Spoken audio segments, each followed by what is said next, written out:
Tips from FBI agent. 7 ways to spot a liar. Each day we are confronted by situations in which we have to figure out whether someone is telling the absolute truth, maybe fudging the details a bit, or even telling an outright lie. Some examples include the teenager who asks whether he or she can go to a friend's place on a Friday night to work together on a joint class assignment. Or the client who tells you that he's on a tight budget and the absolute maximum figure he's willing to pay comes with no room for negotiation while adjusting the newly purchased luxury Swiss watch on his wrist.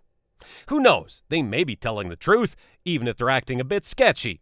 But if they are skilled liars or even sociopaths, fooling you would be like taking candy from a baby.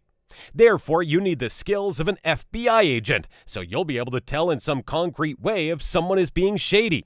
It will save you time, money, grief, and sometimes even lives. No, it's not about lies being everywhere, but about the ability to find it out. So we're going to share 7 secret ways to spot a liar that the FBI uses. Touching nose and shifting eyes. Touching the nose or shifting eyes, which everyone knows are standard deceiving movements. But the truth is that these signs have nothing to do with deception. People under stress may touch their noses more, but that is only because of the situation. There is no Pinocchio effect, but these behaviors are often seen when we are bothered by something. Look for micro-expressions.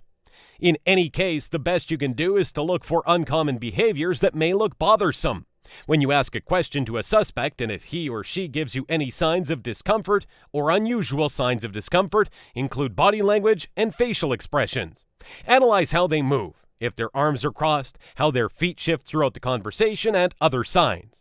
After figuring out some level of discomfort, you would then need to figure out the right questions to ask to catch them in their lie, and that's where it gets interesting.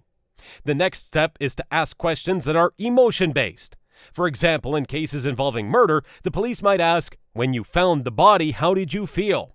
The liar knows how to lie about finding the body, but not the emotions attached, so they will sound mechanical. They will say, after thinking about it for a while, "I felt terrible, I guess."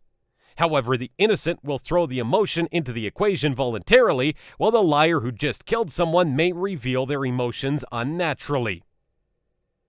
Lip compression. The instant someone compresses his or her lips while confronting is usually a sign that something is negative going on. People testifying compresses their lips commonly. Compressed lips are also a classic sign of anger, especially when it is suppressed. It happens while someone is effectively holding the mouth shut to stop themselves from telling the truth. Eye touching. Often we touch our eyes when something asked of us bothers us. And to prove this behavior is suspicious, a study showed that children who were born blind covered their eyes when they hear things they don't like. It is very accurate in communicating. It's common to see it in meetings where someone disagrees with something that is said, or when they say something that is intentionally inaccurate.